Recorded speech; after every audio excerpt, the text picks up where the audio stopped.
Di sela-sela kunjungannya ke Yogyakarta minggu kemarin, Presiden Joko Widodo bertemu dengan Ketua Umum Partai Demokrat Agus Harimurti Yudhoyono atau AHY. Pertemuan itu berlangsung di kawasan alun-alun Keraton Yogyakarta dan dilanjutkan dengan bersepeda bersama. Keduanya terlihat berbincang sambil mengayuh sepeda. Perbincangan berlanjut di salah satu warung makan di kota Yogyakarta sambil menikmati sarapan bersama. Usai bertemu Joko Widodo, AHY tidak merinci isi perbincangan mereka dan hanya mengaku sengaja olahraga bersama sambil menyapa warga Yogyakarta. Jokowi dan tentunya menyapa masyarakat di Yogyakarta dan dari berbagai daerah yang lagi hari ini di Yogyakarta. Jadi kita senang sekali sambil cari keringat, olahraga dan menyapa masyarakat. Seperti diketahui, hubungan antara Partai Demokrat dengan pemerintahan kini kian dekat setelah memutuskan untuk mendukung koalisi Indonesia Maju yang mengusung Prabowo Gibran. Padahal selama Jokowi menjabat, Demokrat selalu berada di luar pemerintahan. Bahkan sempat pula AHY diisukan masuk kabinet. Sementara itu, Koordinator Staf Sus Presiden Ari Dwi Payana melalui pesan singkat kepada Kompas TV menyatakan pertemuan dengan Mas AHY membicarakan mulai hal-hal yang ringan-ringan sampai dengan persoalan kebangsaan dan situasi perpolitikan di tanah air. Setelah sekitar 45 menit sarapan, terus sama-sama balik menuju Gedung Agung. Sampai di depan Gedung Agung, Mas AHY pamit pada Bapak Presiden untuk melanjutkan agenda berikutnya. Pertemuan Jokowi dengan Ketua Umum Koalisi Indonesia Maju tidak kali ini saja. Sebelumnya Jokowi sempat bertemu dengan Ketua Umum Gerindra yang juga Capres nomor urut 2, Prabowo Subianto. Keduanya terlihat makan malam di salah satu restoran di Jakarta. Kemudian dilanjutkan bertemu dengan Ketua Umum Partai Golkar, Airlangga Hartarto, dan Ketua Umum PAN, Zulkifli Hasan. Sontak pertemuan Jokowi dengan keempat ketum parpol ini menuai polemik. Benarkah manuver Jokowi ini menjadi kode bahwa dia resmi mendukung Prabowo Gibran dalam kontestasi Pilpres? Tim Liputan, Kompas TV.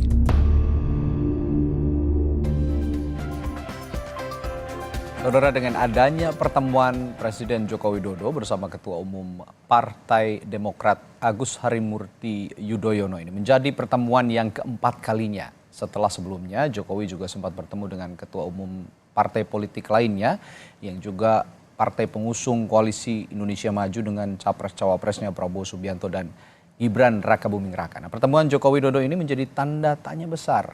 Benarkah dia sudah memihak? Dan benarkah Jokowi resmi mendukung pasangan 02 Prabowo Gibran? Kita akan bahas soal ini pagi hari ini dengan sejumlah narasumber. Di antaranya adalah Maman Imanul Haq, juru bicara Timnas Amin, Anies Muhaimin. Lalu juga nanti akan bergabung melalui sambungan virtual ada Herzaki Mahendra Putra, jubir TKN Prabowo Gibran. Dan yang sudah bergabung juga di virtual ada Ahmad Baidowi, Direktur Eksekutif Komunikasi Politik TPN Ganjar Mahfud. Nanti juga akan bergabung bersama kita pengamat politik UGM Nyarwi Ahmad. Selamat pagi, Bapak-bapak. Pagi. Ya, saya sebenarnya yang punya hajat nih, Bang Zaki nih belum gabung nih. Saya tanya dulu ke Kang Maman. Kang Maman, tanggapan Anda setelah melihat pertemuan Presiden Joko Widodo dengan Partai Demokrat, Ketua Umum Partai Demokrat sebelumnya juga sudah bertemu dengan Ketua Umum partai politik lain. Ini apakah menurut Anda ini semakin menegaskan bahwa Presiden ingin memastikan bahwa dia sudah berpihak ke pasangan 02? Iya, dari awal publik sudah melihat bahwa Presiden Jokowi memang memihak ke pasangan 02. Tetapi dari sisi etis kepemimpinan memang kelihatan sekali moralitas politiknya sudah tidak terlihat sebagai seorang pemimpin nasional. Karena kalaupun misalnya beliau di istana melihatkan ada regulasi yang tidak dilanggar oleh presiden ketika kampanye, tetapi regulasi itu bisa dipahami dengan 3 langkah. Pertama, sebagai presiden Jokowi harus cuti dulu. Yang kedua, presiden kalau setelah cuti dia harus menjadi tim sukses untuk pasangan tersebut. Dan yang ketiga, harus tidak ada keterkaitan sama sekali dengan salah satunya capres atau cawapres, karena itu akan menumbuhkan kecurigaan tentang tebalnya nepotisme.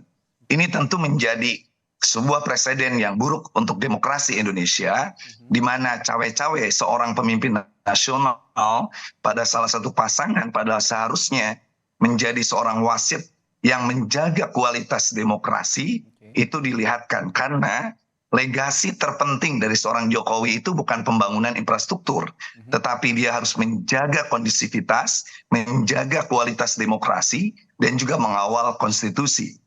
Tetapi dari sisi lain, saya ingin menegaskan kembali, kalau dari permainan catur, Mas Radi, ketika seorang permainan catur, ketika menteri, apalagi raja turun tangan dan lain sebagainya, itu adalah bentuk kepanikan dan kemungkinan pertahanannya kebobolan.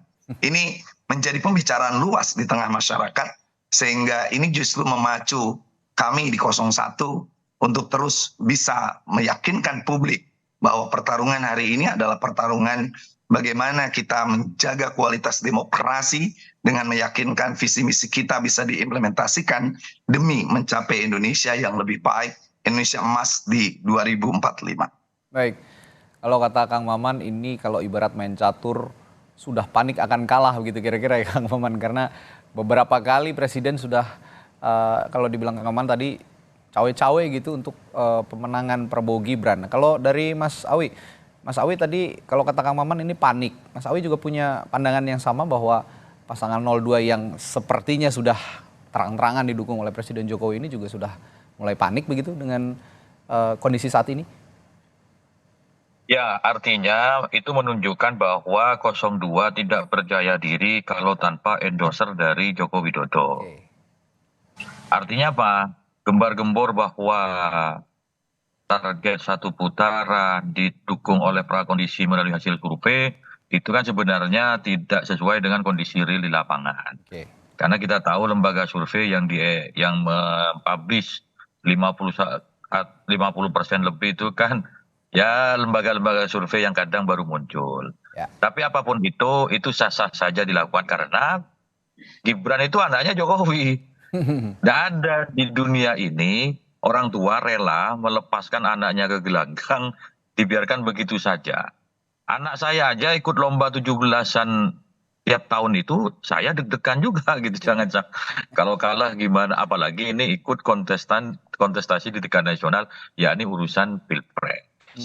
Nah, kemudian kalaupun Presiden Jokowi hari ini berkomunikasi dengan partai politik, pimpinan partai politik itu hal yang biasa saja. Dan kebetulan yang diajak komunikasi itu yang ditemui dalam beberapa hari belakangan adalah partai-partai pendukung 02, partai pendukung Prabowo Gibran. Karena tidak ada lain selain mengendorse dengan hadirnya Jokowi, ya kita kan orang politik, tahulah maksud dan tujuannya supaya bisa terkena dampak dari popularitas Jokowi. Tetapi rakyat kan hari ini sudah pandai gitu. Siapa pemimpin yang bisa ataupun gaya kepemimpinannya sama dengan Jokowi yang merakyat, itu siapa? Dan siapa yang dibuat-buat, itu kan tahu semua masyarakat hari ini. Jadi kalau kami ya biasa saja menanggapi hal yang seperti itu bagian dari trik politik yang dilakukan oleh pihak sebelah dan juga bagian dari langkah politik yang dilakukan oleh Presiden Joko Widodo. Cuman sayangnya sampai hari ini belum ada deklarasi dari beliau. Kita lihat aja nanti dalam kampanye apakah beliau hadir di tengah-tengah kampanye 02 ya menunjukkan keberpihakannya secara terang benderang gitu. Yang ada kan baru sinyal-sinyal ya meskipun dia tidak terang benderang kan publik sudah membaca gitu. Yang kita antisipasi jangan sampai institusi kepresidenan digunakan sebagai alat politik untuk kepentingan pihak-pihak tertentu. Kalau sebagai pribadi ya Pak Jokowi punya hak untuk berpolitik gitu. Ini kalau saya lihat pernyataannya Mas Awi, Kang Maman, kayaknya gerakan salam 4 jari akan terwujud kalau memang ada dua putaran nih kayaknya nih. Udah siap bergabung sepertinya. Tapi begini, kalau kita mau bicara fair begitu ya, mau bicara jujur begitu, mau bicara fakta yang terjadi realitas di lapangan. Nah, kira-kira saya ke Kang Maman dulu.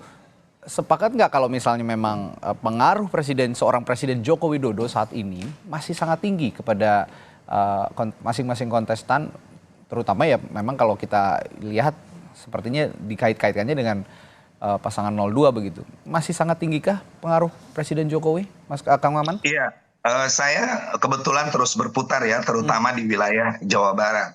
kami adalah pendukung 2 periode Presiden Jokowi dan tentu kami bangga karena Jokowi membangun infrastruktur yang baik untuk Indonesia. Tetapi hari ini kami menyayangkan ketika pembangunan infrastruktur itu ternodai oleh langkah-langkah seorang Jokowi yang menunjukkan dukungan terhadap bagaimana pelanggaran konstitusi soal keputusan MK, bagaimana demokrasi tiba-tiba dicederai dengan cara pemihakan secara sepihak, walaupun beliau berargumen bahwa itu sesuai dengan aturan. Di balik semua aturan harus ada etika kenegaraan, harus ada moralitas kebangsaan yang harus dijunjung. Itulah yang sebenarnya kami sangat sayangkan.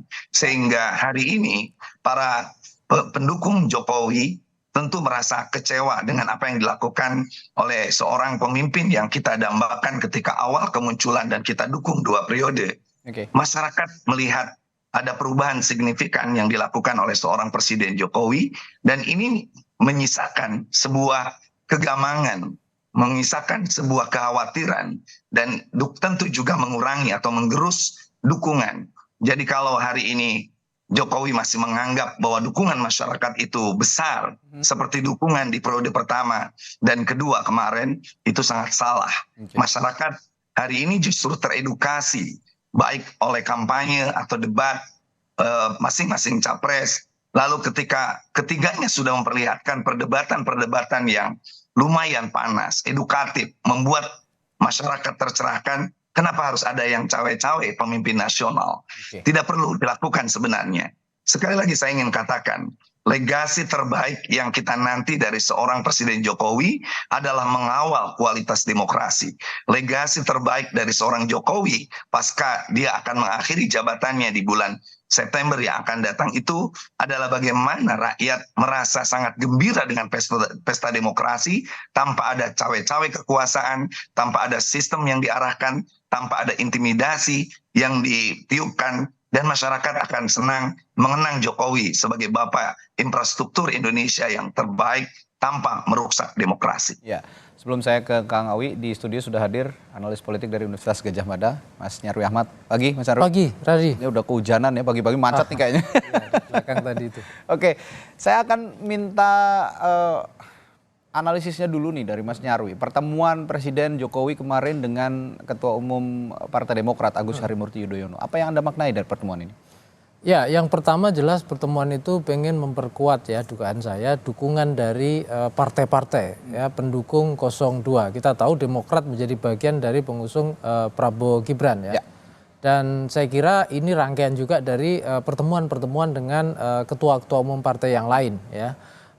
Sebelumnya juga ada Pak Airlangga gitu ya, dan saya kira juga beberapa ketua umum partai yang lain yang mungkin tidak terpublikasikan ya oleh media. Tetapi kenapa yang menarik adalah dilakukan pertemuan itu dugaan saya ini kan menjelang detik-detik pemilu 14 Februari nanti ya.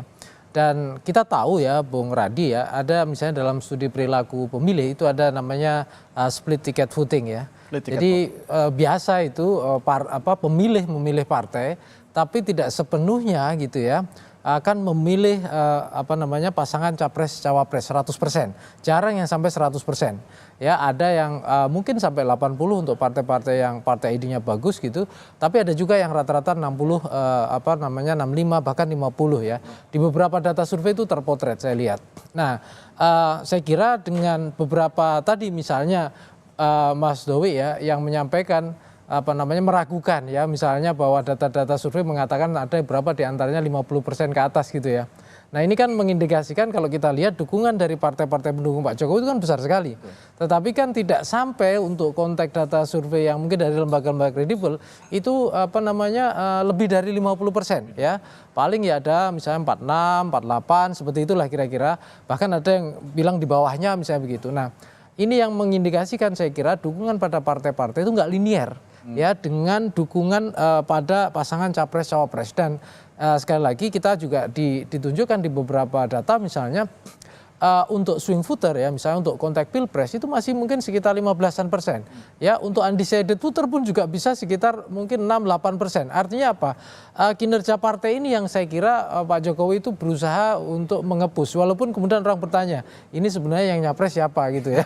Tetapi apapun itu tadi misalnya Kiai Maman juga menjelaskan bahwa berharap bahwa legasi Pak Jokowi itu ya demokrasi itu yang bagus seperti itu gitu ya.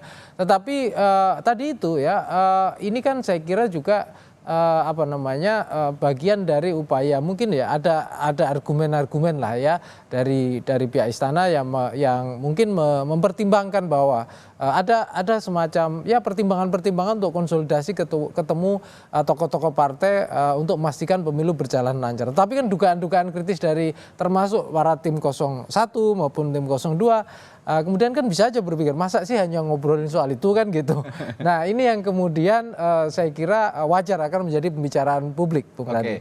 Sekarang kita akan gali bocorannya nih dari juru bicara TKN Prabowo Gibran yang juga dari Partai Demokrat, Bang Herzaki Mahendra. Pagi Bang Zaki. Ya, selamat pagi. Suara saya terdengar jelas, Bang? Oke. Nah, kita minta bocorannya nih, apa yang diobrolin? Benar gak Presiden Jokowi ini memastikan bahwa partai-partai ini, ayo dong, kita buat satu putaran aja gitu?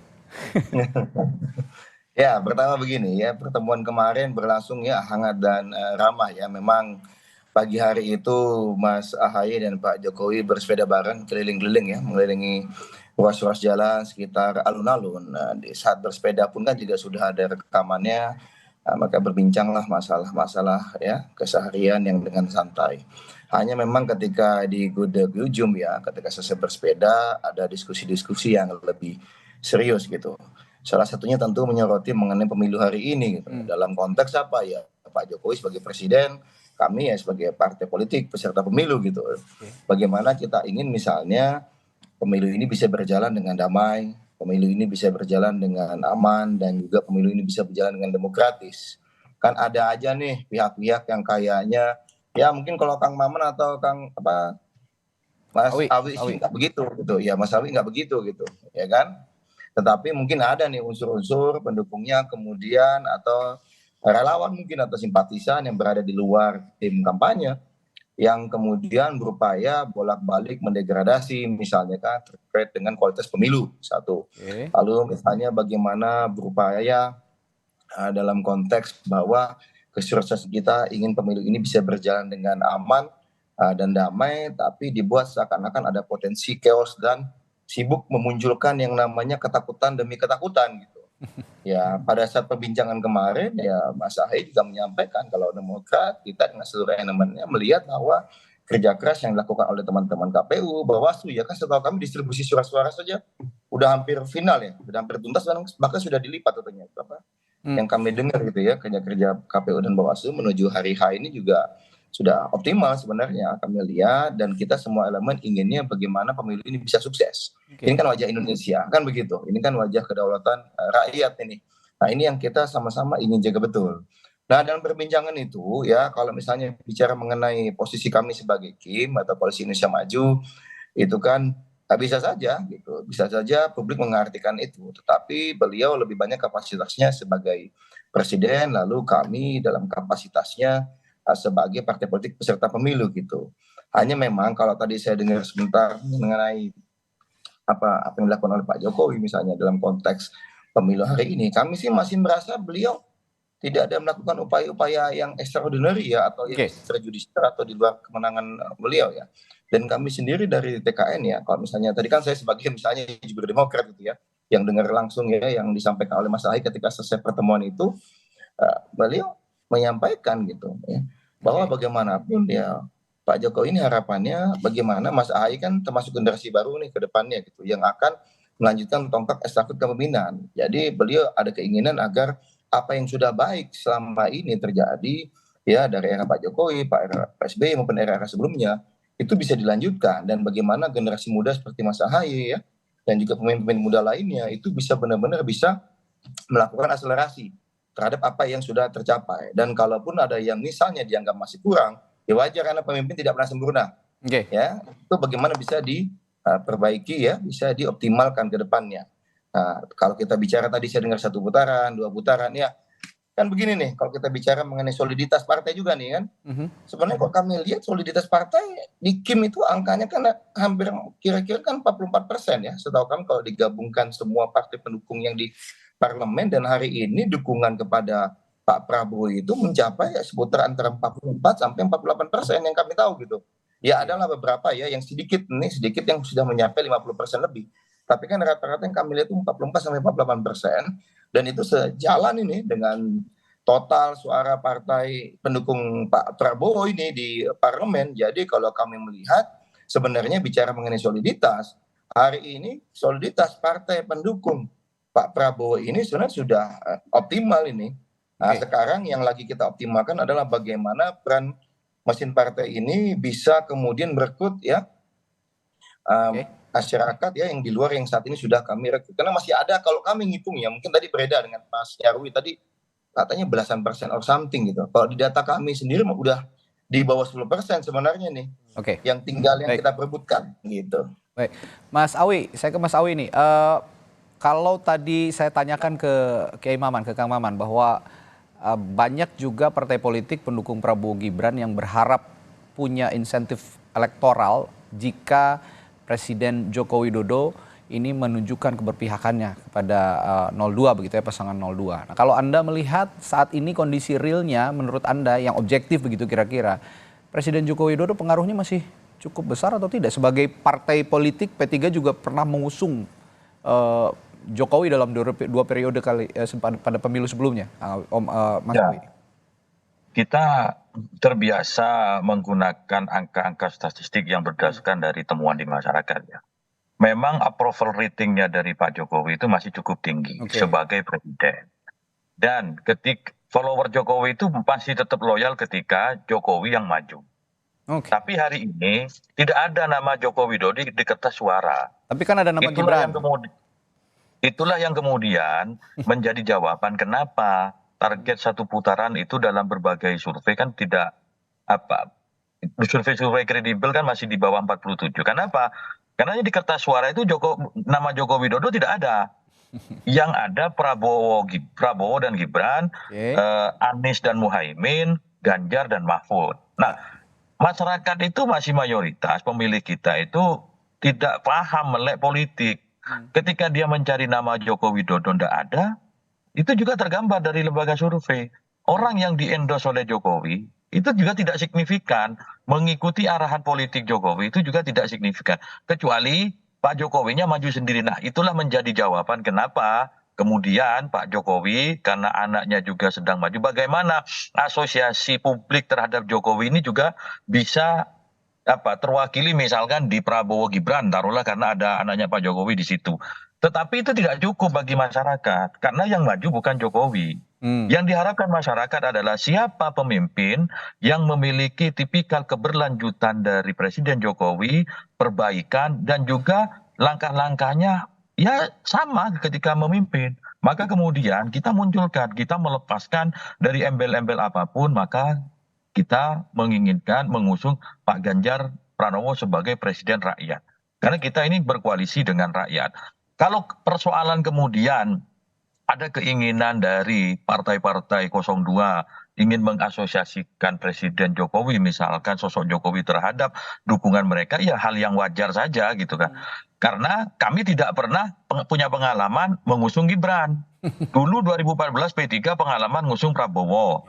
2019 punya pengalaman mengusung Joko Widodo. Itu berbeda sekali pendekatan politik di lapangan.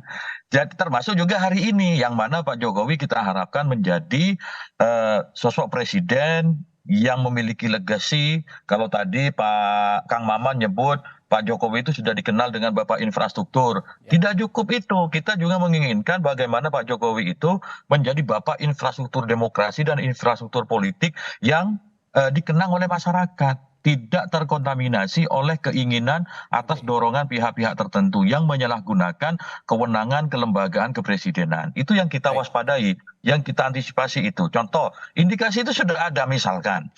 pemberian bantuan sosial dilakukan di awal tahun itu sah-sah saja karena itu sudah disahkan oleh APBN. Ada salah satu ketum partai itu menyebutkan ke masyarakat ini bantuan dari Pak Jokowi. Itu kan beda Pak, ini bantuan negara kepada masyarakat. Terlebih lagi dalam pelaksanaannya kabarnya ini Kementerian Sosial tidak lagi terlalu dilibatkan. Database-nya yang dipakai oleh kementerian yang lain misalkan. Ini kan sesuatu yang patut kita kritisi. Jangan sampai ada presiden dalam setiap 5 tahunan hal seperti ini terulang. Nah, itulah yang kemudian ingin kita jaga koridor demokrasi kita, koridor politik kita tidak memanfaatkan institusi kepresidenan dan turunannya untuk kepentingan-kepentingan politik praktis. Tapi sekali lagi sebagai seorang individu, Pak Jokowi punya hak.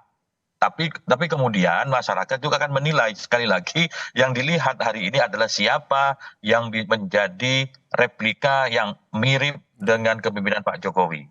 Oke, nanti setelah jeda saya akan bertanya dulu ke Mas Nyarwi ini soal dari pembicaraan yang analisis yang Anda utarakan tadi, apakah benar bahwa Presiden Jokowi ini bertemu dengan partai-partai politik mengusung Prabowo Gibran ini memastikan bahwa Pilpres berjalan satu putaran, dan kenapa sepanik itu jika memang dikatakan panik, kenapa sepanik itu untuk melakukan Pilpres dalam satu putaran? Apakah nanti di putaran kedua dikhawatirkan ada salam 4 jari gitu kira-kira? Saya akan bertanya ke Mas Nyarwi dan juga narasumber-narasumber lainnya setelah jeda. Tetaplah bersama kami di Sapa Indonesia Pagi.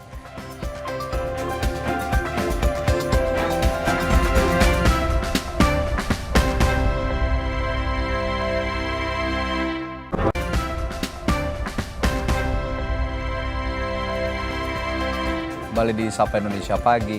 Mas Nyarwi, kalau di analisis yang Anda sampaikan pada paruh sebelumnya tadi, apakah benar bahwa, ini koreksi kalau saya salah, kalau pertemuan Joko Widodo dengan sejumlah partai politik ini untuk memastikan bahwa Pilpres ini harus berjalan satu putaran, dan kenapa harus satu putaran? Kenapa kalau memang 2 putaran? Apakah memang ada kepanikan dari kubu 02 kalau memang berjalan 2 putaran? Jangan-jangan ada gerakan 4 jari yang bergabung katanya dari 01 dan 03. Menurut pandangan Anda seperti apa? Ya, kalau misalnya kalau kita lihat soal kepanikan ya, tentu di publik nggak terlihat, dan kalau kita tanya semua tim pasti akan confident ya jawabannya. Betul. Tetapi kan kita lihat dari beberapa contoh ya, data survei misalnya, itu kan kalau misalnya aman di satu putaran, tentunya untuk data survei Prabowo Gibran itu mestinya paling bagus lah ya, itu kan 56, 5 sekian gitu. Tapi kan belum ada yang mencapai itu ya. Maksudnya kalau kita lihat dengan approval rating Pak Jokowi yang masih tinggi sekitar 80-an, itu gapnya masih terlalu tinggi gitu loh. Untuk ke sana. Idealnya mendekati lah ya, bisa 50 atau mendekati 60 seperti itu. Nah, yang kedua juga saya kira juga ada banyak juga yang mengatakan bahwa resources Pak Jokowi ini besar, tapi dukungan dari suara yang ada itu sepertinya seperti mentok gitu, ada yang mengatakan begitu. Itu perlu dicek data surveinya dari sumber-sumber juga ya. Nah, terlepas dari itu saya lihat juga Bung Randi ya, ini kan juga muncul ya tadi yang Anda sebutkan itu soal suara-suara kritis yang salah satunya beberapa hari yang kemarin itu kan muncul salam 4 jari. Kalau kita ingat salam 4 jari gitu, sebenarnya ini kan untuk 02 salam 2 jari yang mengingatkan juga ketika Pak Jokowi dulu 2014 dan 2011 khususnya 2000 itu ya era pertama itu kan salam 2 jari ya, slang itu yang cukup terkenal ya. Nah, yang saya lihat gitu ini kan seperti salam 2 jari versus 4 jari, dan sebelumnya juga kita lihat kan ada di berita juga bisa kita simak di mana dari mobil kepresidenan keluar juga itu salam 2 jari kan gitu. Betul. Nah, ini yang kemudian saya kira ada suara-suara kritis yang di level pemilih itu saya kira potensial kalaulah tidak merontokkan tapi paling enggak ikut memperlambat ya usaha-usaha dari kubu 02 untuk meningkatkan tingkat dukungan dari pemilih. Nah, ini yang saya lihat kenapa misalnya pilar dalam kampanye itu kan banyak ya Bung Randi ya. Bisa partai politik, bisa tim relawan, dan juga bisa masyarakat di luar itu gitu ya. Belum lagi netizen dan seterusnya ya. Nah, ini yang saya kira bisa jadi kubu 02 itu resource-nya besar, tetapi memang boleh dibilang ketemu dengan medan yang terjal. ya, sehingga tidak semulus gitu ya yang mungkin dibayangkan oleh ya orang-orang punya harapan lebih tinggi. Nah, kondisi-kondisi ini yang saya lihat gitu ya, ya Pak Jokowi ini kan influencer yang sangat berpengaruh. Tadi Mas Baidowi menyebutkan ya, kalau dibilang daya pengaruh masih sangat tinggi gitu loh. Cuma kemudian kan pertanyaannya seberapa misalnya daya pengaruh, daya magnetik lah ya, kalau dalam bahasa saya ya, dari Pak Prabowo maupun Pak Gibran ini untuk menarik ya daya dukung pemilih. Apakah bisa mendekati Pak Jokowi apa enggak? Ataukah misalnya kehadiran Pak Jokowi itu bisa kemudian walaupun tidak secara simbolik atau secara eksplisit menyatakan saya sedang bekerja untuk Anda loh, tidak misalnya, atau saya mendukung, tidak juga misalnya. Cukup kemarin dikatakan boleh berkampanye kira-kira gitu, tapi bukan berpihak kira-kira gitu. Tapi kan keberadaannya itu kan publik juga membaca bahwa secara simbolik kehadiran Pak Jokowi di sana itu juga dalam banyak hal dianggap banyak menguntungkan 02 kira-kira gitu. Apalagi dilihat di sana ada namanya Pak Gibran yang merupakan anak Pak Jokowi atau Pak Presiden Jokowi di sana. Nah, ini yang saya kira upaya-upaya ya keberadaan Pak Jokowi dalam berbagai hal itu akan menjadi sorotan dan kemudian dianggap bahwa ini sebagai upaya untuk katakanlah memberikan semangat moral juga ini kepada tim 02 untuk yang sering katakanlah punya semangat luar biasa untuk satu putaran. Tapi balik lagi memang medannya juga tidak mulus-mulus amat, kira-kira gitu. Ya, medan terjal ini yang dihadapi oleh pasangan 02 untuk mencapai misi satu putaran dalam Pilpres. Nah, saya kan ke Kang Maman. Kang Maman bicara Pilpres satu putaran, dua putaran begitu. Sepertinya kalau bicara logikanya, bicara logisnya dan realitasnya saat ini masih yang seperti dikatakan Mas Nyarwi tadi, masih banyak medan yang terjal untuk menuju satu putaran. Sepertinya ya memang kita akan menghadapi Pilpres dalam dua putaran begitu. Nah, jika memang nanti dalam kedepannya Pilpres ini berlangsung dua putaran, skema yang dirancang oleh Timnas Amin, terutama menghadapi kekuatan elektoral yang punya pengaruh besar terhadap pasangan 02 melalui Presiden Joko Widodo, kira-kira apa strateginya? Iya, yang pertama tentu kami 01 harus bersyukur karena survei-survei terus menunjukkan bahwa pasangan Anies Mohaimin ini terus merangkak naik gitu. Nah, yang kedua, hari ini Timnas itu bergerak. Misalnya ketika capres kami melakukan kampanye kemarin di Bandung, maka hampir seluruh titik yang Timnas itu datang, misalnya saya kemarin pegang di daerah Sumedang, lalu saya ada di Solo, lalu beberapa teman lagi di beberapa daerah itu melakukan pertemuan yang begitu masif. Pertama, kami ingin meyakinkan bahwa seluruh pendukung 01 harus datang di TPS. Yang kedua, harus mengawal suara jangan sampai ada kecurangan. Dan yang ketiga, kami terus melakukan konsolidasi di seluruh lini kami, termasuk kelompok milenial dan lain sebagainya. Dan kami tentu sudah mulai menghitung bahwa kalau nanti masuk di putaran kedua, maka strategi apa yang kami lakukan termasuk komunikasi dengan pihak-pihak, karena orang yang mendukung 02 hari ini pun itu di putaran kedua mungkin juga berubah pilihan. Karena kita lihat sekarang bagaimana kampanye-kampanye Anies, kampanye-kampanye Gus Mohaimin, dan juga seluruh tim nasional, tim daerah, mesin-mesin partai, relawan dan lain sebagainya, kita melihat bahwa ada antusiasme masyarakat untuk mengawal demokrasi ini. Inilah pasangan yang menjadi kekuatan karena kita didukung sama rakyat. Oleh sebab itu, satu hal lagi yang selalu kita tekankan bahwa tidak boleh ada ujaran kebencian. Tidak boleh kita melakukan kampanye-kampanye tanpa data, tanpa fakta dan lain sebagainya.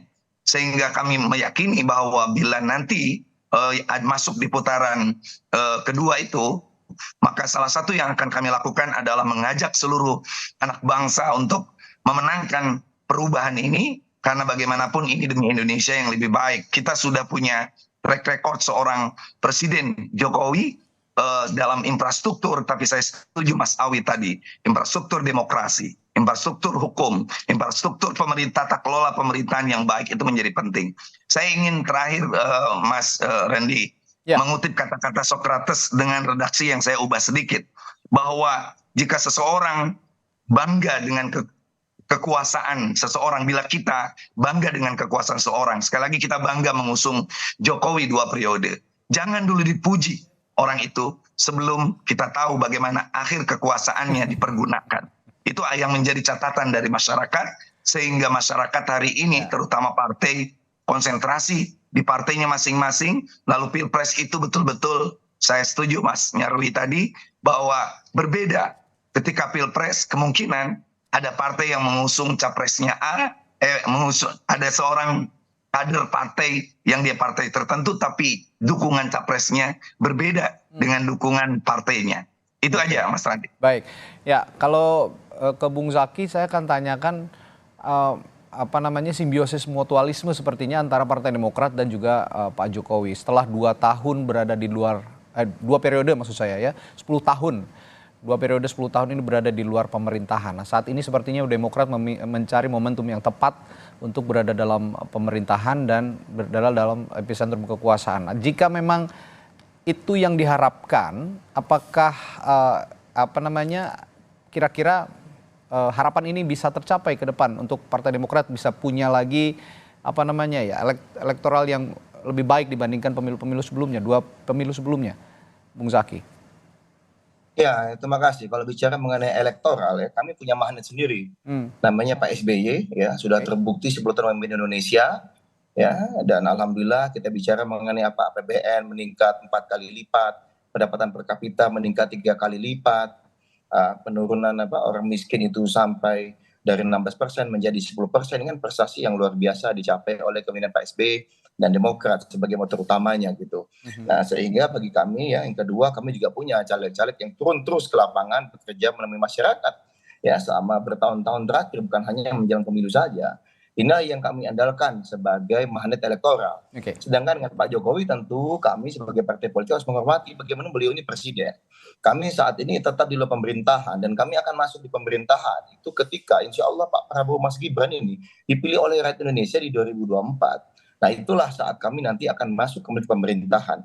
Dan kami sih hanya ingin mengingatkan saja gitu, bagaimanapun ya, kalau ingin pemerintah apa yang baik di era Pak SBY 2004 sampai dengan 2015 itu bisa dilaksanakan kembali, lalu apa yang baik di era Pak Jokowi terus dilanjutkan dan diakselerasi, ya itu jelas pilihannya Pak Prabowo dan Mas Gibran. Kami nggak pernah misalnya dalam konteks ya IKN misalnya ya kan sudah jelas satu-satunya yang akan melanjutkan itu kan setahu kami yang jelas-jelas tegas Pak Prabowo, yang jelas-jelas menyampaikan akan melanjutkan apapun dari Pak Jokowi, yang baik dari Pak Jokowi itu kan jelas hanya Pak Prabowo.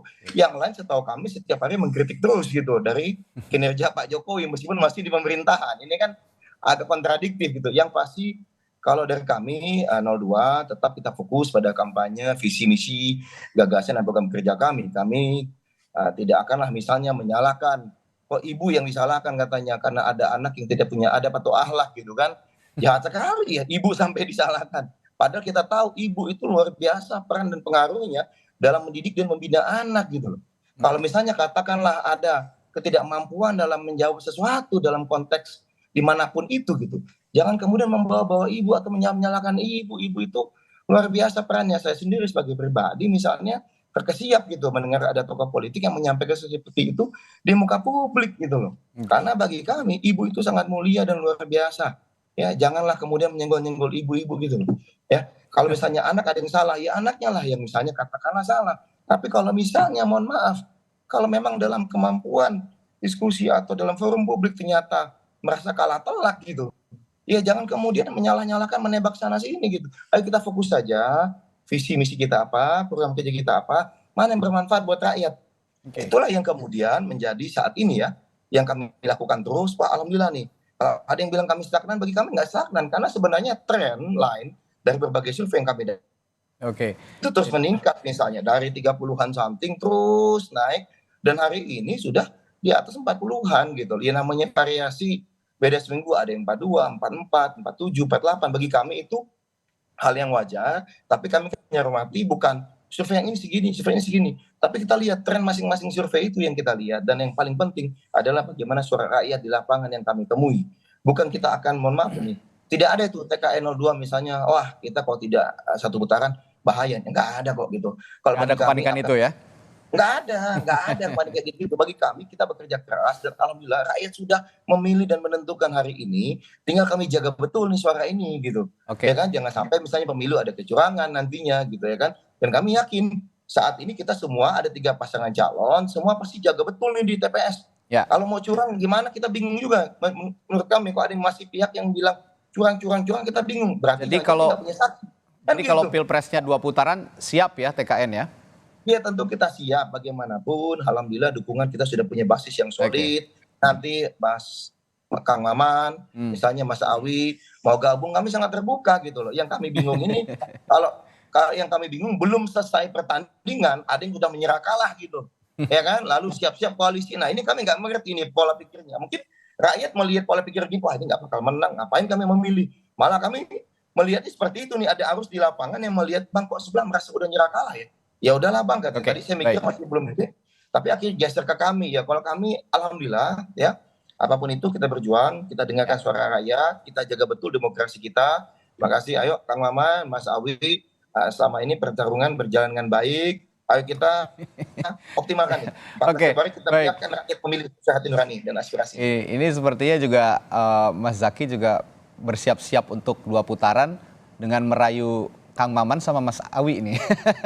Gitu kira-kira. Tapi sepertinya komunikasi yang intensif sejauh ini, yang intensif terlihat di publik itu dari 01 dan 03. Nah saya ke Mas Awi. Mas Awi, jika memang nanti 2 putaran, skema yang akan dipertimbangkan oleh Ganjar Mahfud begitu kira-kira, akan memang meminta semua dukungan yang tersisa dari pasangan 01 atau 02, atau justru memang ke 01 nih sepertinya tujuannya untuk bisa mengarungi putaran kedua nanti? Komunikasi politik dilakukan oleh dengan siapapun, termasuk juga dengan partai-partai politik yang di 02 dan juga 01. Namanya komunikasi politik kan tidak dibatasi oleh ruang dan waktu. Ya. Nah, soal komunikasi politik itu jangan langsung dimaknai menyerah kalah. Justru teman-teman yang menjajaki komunikasi itu kan bicara ke depan. Ya memang berbeda ketika melihat Mas Zaky setahun yang lalu dengan hari ini memang berbeda gaya bicaranya, tapi itu hak gitu kan. Itu hak politik gitu kan. Contoh tadi nyinggung IKN gitu kan. Sepertinya kayaknya ada fraksi Demokrat itu di DPR yang kencang-kencang tentang IKN, baru 2-3 bulan terakhir berbeda ya. Kita hormati saja lah, itu hal yang lumrah gitu kan. Namanya aja posisinya sudah beda gitu kan. Tapi begini, terkait dengan hal yang akan dilakukan oleh Ganjar Mahfud, jelas dari awal bahwa kita ini merupakan keberlanjutan, perbaikan, dan percepatan dari yang dilakukan oleh Presiden Joko Widodo. Yang dilakukan Joko Widodo ini bagus, kita sudah 2 periode bergabung dengan Presiden Joko Widodo, itu sudah bagus. Maka kita akan tingkatkan, kita percepat apa yang selama ini melambat-lambat, kita percepat. Maka yang menghambat proses pembangunan, yang menghambat terkait dengan kesejahteraan rakyat, yang menghambat hal-hal yang untuk menuju Indonesia lompatan yang lebih besar, kita sikat. Kita tidak pernah yang namanya bilang Pak Jokowi begini. Kita selalu konsisten dari 2015 sampai sekarang. Beda dengan Mas Zaky, mungkin ya tidak nyampe setahun terakhir ya muji-puji Jokowi, sebelumnya kan berbeda. Tetapi sekali lagi itu hal yang wajar, sikap politik belum pernah muji sesuai posisi. Dan selanjutnya ingin kami katakan bahwa 1 putaran atau 2 putaran itu semuanya dimungkinkan oleh undang-undang. Kalau ada yang mengatakan ke salah satu ketua umum atau 2 ketua umum partai politik dari 02, kita harus 2 putaran untuk menghemat anggaran. Itu kan bagian dari upaya. Ya boleh-boleh saja, tetapi kami mengingatkan 2 putaran itu juga sah. Karena apa? Konstitusi kita itu mensyaratkan bahwa pemenang Pilpres adalah mengantongi suara 50% plus 1 dan menang 20%, mengantongi 20% di 50% provinsi. Nah, hal inilah yang kemudian kami prediksi akan sulit 2 putaran. Itu konstitusi yang memberikan jalan, undang-undang pemilu memberikan jalan. Konsekuensinya apa? Semua anggaran terkait dengan kebutuhan demokrasi itu memang sudah tersedia dan harus disiapkan oleh APBN. Kalau kemudian ada 2 putaran, jangan dikatakan pemborosan. Karena apa? Penggiringan. Ya. Kenapa mau 1 putaran, 2 putaran itu konsekuensi demokrasi yang harus ditanggung oleh Pak APBN. Karena pilihan yang kita buat ketika menyusun, mengubah konstitusi, menjadi presiden pilihan langsung, ya kalau mau hemat kembalikan lagi ke sistem MPR. Tapi kan nggak mungkin. Baik. Ya. Memutar balik arah jarum jam itu sesuatu yang tidak mungkin. Nah, hari ini apa yang terjadi dalam sistem politik kita, ayo kita perkuat. Baik 1 putaran atau 2 putaran itu sama-sama sah secara konstitusi dan sama-sama wajib dibiayai oleh APBN. Oke. Yang perlu dikawal juga sama-sama kita menjaga kualitas demokrasi, mau 1 putaran, 2 putaran. Tujuh. Ya, saya terakhir ke Mas Nyarwi, singkat nih Mas Nyarwi. Kalau kita ngomongin tadi netralitas seorang presiden ini akhir-akhir ini kan dipertentangkan juga oleh publik begitu kira-kira. Nah, kalau memang dipertentangkan oleh publik, banyak juga publik yang menilai bahwa posisi netralitas presiden dalam pemilu itu juga penting untuk dilakukan, dan akhirnya kalau memang presiden dianggap berpihak itu dinilai negatif oleh publik.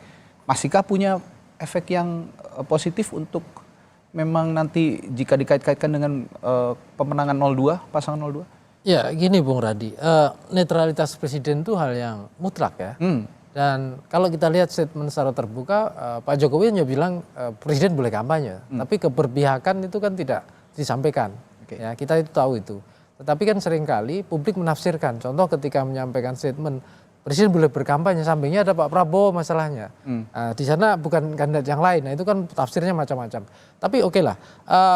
Presiden itu kan punya tanggung jawab yang bukan saja dia kepala pemerintahan, tapi kan kepala negara. Dan di Undang-Undang Pemilu itu kan juga ada kewajiban secara bersama-sama, karena KPU dan penyelenggara itu kan melapor ke DPR dan juga ke Presiden tentang penyelenggaraan pemilu yang jurdil, ya adil, jujur, adil dan seterusnya, itu untuk menjaga integritas pemilu berlangsung dengan baik. Jadi keberadaan presiden dalam posisi netralitasnya itu penting sekali. Tetapi kan memang ada suara-suara kritis ya, kemudian melihat bahwa presiden ini posisinya kok lebih dekat kira-kira ya dengan 02. Nah ini yang seringkali gitu ya, itu kemudian sampai hari ini gitu, kita itu kan memang belum ada ya undang-undang kayak undang-undang kepresidenan atau undang-undang yang kemudian mengatur akuntabilitas ya. Kinerja presiden, kepala negara dan kepala pemerintahan. Dan ini yang kemudian termasuk dalam konteks pemilu ini kerasa sekali. Kalau nggak dalam konteks pemilu orang nggak kerasa gitu. Tapi dalam konteks pemilu ini itu sangat kerasa sekali. Sehingga muncul perdebatan soal asumsi-asumsi ini presiden ada yang menganggap nggak netral, ada yang menganggap netral kok kan gitu. Kenapa? Karena tidak ada misalnya eksplisit. Tetapi tadi beberapa misalnya disampaikan juga dari para tim-tim yang lain. Itu kan misalnya ada personalisasi politik ya. Jadi bansos yang itu bantuan negara gitu menjadi menjadi narasinya bantuan, itu contoh lah ya. Jadi implikasinya panjang. Itu kalau kita urai ke sana tentu saya kira diskusinya kemana-mana Bung Radi ya. Tapi intinya bahwa kita berharap ya pemilu itu berintegritas, pemilu berlangsung baik, dan keberadaan presiden itu menjadi pengayom ya, menjadi sosok yang netral, menjadi sosok yang bisa memberikan kenyamanan ya bagi semuanya. Kita kira-kira itu. Ya, mau 1 putaran, mau 2 putaran seperti yang saya katakan tadi, kualitas demokrasinya yang harus dijaga. Pun ada keberpihakan dari seorang presiden, diharapkan juga ya bolehlah berpihak, bolehlah berkampanye begitu, tapi tidak lantas juga menggunakan perangkat negara untuk memenangkan pasangan tertentu, dan cukup di dalam hati saja kalau pemimpin yang berwibawa sepertinya begitu ya kira-kira. Baik. Terima kasih untuk masing-masing narasumber saya pagi hari ini. Ada Kang Maman Imanul Haq, juru bicara Timnas Amin, Herzaki Mahendra Putra, juru bicara TKN Prabowo Gibran, Ahmad Baidowi, Direktur Eksekutif Komunikasi Politik TPN Ganjar Mahfud, dan juga pengamat politik Universitas Gadjah Mada, Pak Nyarwi Ahmad, telah berbagi perspektifnya pagi hari ini. Selamat pagi Bapak-Bapak, sehat selalu, sampai jumpa lagi. Ya, pagi.